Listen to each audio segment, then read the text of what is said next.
Hello everyone, কি খবৰ আপোনালোকৰ? আশা কৰোঁ সকলো ভালে কুশলে আছে আৰু ময়ো ভালে আছোঁ। আজি বহুত দিন হ'ল ভিডিঅ' আপোনালোকলৈ আগবঢ়াব পৰা নাই, সেইবাবে একেবাৰে চিম্পল ৰেচিপি এটা আনিছোঁ। মই আজি বনাইছিলোঁ বেটাৰ বাবে, আৰু আপোনালোকেও আপোনালোকৰ ঘৰত সৰু ল'ৰা ছোৱালী যদি আছে বনাই খুৱাব পাৰিব।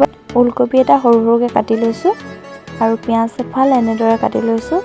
তাৰ আদা নহৰু আধা চামুচ, আলু লৈছোঁ আৰু গাজৰ লৈ লৈছোঁ।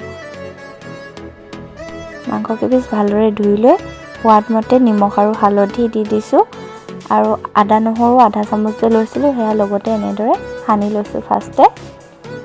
আৰু কুকাৰটো গৰম হোৱাৰ লগে লগে আধা চামুচ ঘিউ দি দিছোঁ। মাংসকেইপিচ অকণমান ভাজি ল'ম ইয়াত। এতিয়া মাংসকেইপিচ অকণমান লৰাই এতিয়া চব্জিখিনি দি দিছোঁ। গোটেইখিনি এড কৰি দিম। ইয়াত মই যি যি লৈছিলোঁ চব্জি পিঁয়াজ গোটেইখিনি এতিয়া দি দিছোঁ। এতিয়া আৰু অকণমান নিমখ দি দিছোঁ চব্জিখিনি দিয়াৰ কাৰণে, আৰু পানী এগিলাচ দি ধুনীয়াকৈ অকণমান টাইম লৰাই ঢাকনখন লগাই দিছোঁ 4টা হুইচেল অহালৈকে।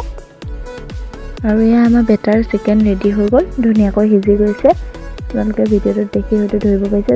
ভিডিঅ'টো কেনেকুৱা পালে জনাবলৈ নাপাহৰিব। যদি ভাল পালে তেন্তে এবাৰ বনাই আপোনাৰ বেবীকো খুৱাই চাবচোন। বহুত হেল্ডি হয়, মছলা বেলেগ একো দিয়া নাই। ভিডিঅ'টো শেষলৈকে চোৱাৰ বাবে ধন্যবাদ। পুনৰ আকৌ লগ পাম অন্য এটি ভিডিঅ'ৰ সৈতে।